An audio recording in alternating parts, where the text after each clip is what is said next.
Hi അംജിത്താണ്. എൻ്റെ ഈ ഒരു ചാനലിൻ്റെ അകത്ത് 2-3 വർഷം മുമ്പ് യൂണിവേഴ്സിറ്റിയിലെ NSS മാർക്ക് ആഡ് ചെയ്യുന്നതും അതുപോലെ തന്നെ റീവാല്യൂഷൻ എങ്ങനെ കൊടുക്കാം, മോഡറേഷനെ കുറിച്ചൊക്കെ ഞാൻ എൻ്റെ ചാനലിൽ ഇട്ടിട്ടുണ്ടായിരുന്നു. അപ്പോൾ അത് ബേസ് ചെയ്ത് ഇപ്പോഴും എനിക്ക് ഒരുപാട് എൻക്വയറീസ് വരുന്നുണ്ട്, സാർ എങ്ങനെ ആഡ് ചെയ്യുന്നത് എന്താണ് എന്നുള്ളത്. മക്കളെ, മോഡറേഷൻ്റെ കാര്യം എനിക്ക് ഇത്രേ പറയാനുള്ളൂ. നമ്മൾ എഴുതുന്ന സബ്ജക്റ്റ് അനുസരിച്ചും അതുപോലെ തന്നെ ഡിപ്പാർട്ട്മെൻറ്റ് അനുസരിച്ചാണ് നിങ്ങൾക്ക് മോഡറേഷൻ കിട്ടുന്നത്.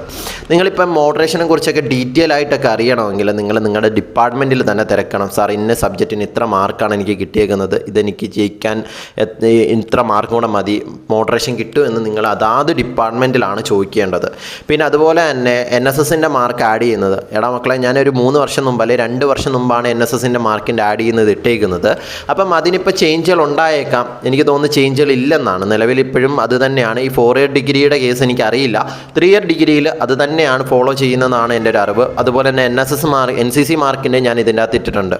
അത് തന്നെയാണ് ഇപ്പോഴും ഫോളോ ചെയ്യുന്നത്. അത് ബറ്റാലിയനാണ് നിങ്ങൾ മാർക്കൊക്കെ ആഡ് ചെയ്യുന്നതും കാര്യങ്ങളൊക്കെ ചെയ്യുന്നത്. പിന്നെ നിങ്ങളെ പെർസെൻറ്റേജ് തിരിക്കുന്നതും ഞാൻ വീഡിയോയിൽ കൃത്യമായിട്ട് പറഞ്ഞിട്ടുണ്ട്.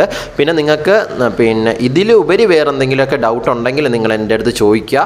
കാരണം എന്ന് പറഞ്ഞാൽ ഒരുപാട് പേര് എനിക്ക് എൻക്വയറി ചെയ്യുന്നുണ്ട്, സാർ എങ്ങനെയാണ് ഇത് ആഡ് ചെയ്യുന്നത്, NSS മാർക്കിന് എനിക്ക് 14 മാർക്കും കൂടെ ഉണ്ട്, അപ്പം ഇത്ര മാർക്കും കൂടെ ആഡ് ചെയ്ത് കഴിഞ്ഞാൽ ജയിക്കുമോ? പിന്നെ അതുപോലെ തന്നെ റീവാല്യൂഷൻ്റെ കാര്യം. റീവാല്യൂഷൻ നിങ്ങൾ ഉറപ്പുണ്ടെങ്കിൽ, നിങ്ങൾ എഴുതിയ സബ്ജക്റ്റിന് നിങ്ങൾക്ക് ഉറപ്പുണ്ടെങ്കിൽ നിങ്ങൾ തീർച്ചയായിട്ടും എന്ത് കൊടുക്കുക, റീവാല്യൂഷൻ കൊടുക്കുക. ഉറപ്പായിട്ട് നിങ്ങൾക്ക് എന്ത് ചെയ്യും, കയറും.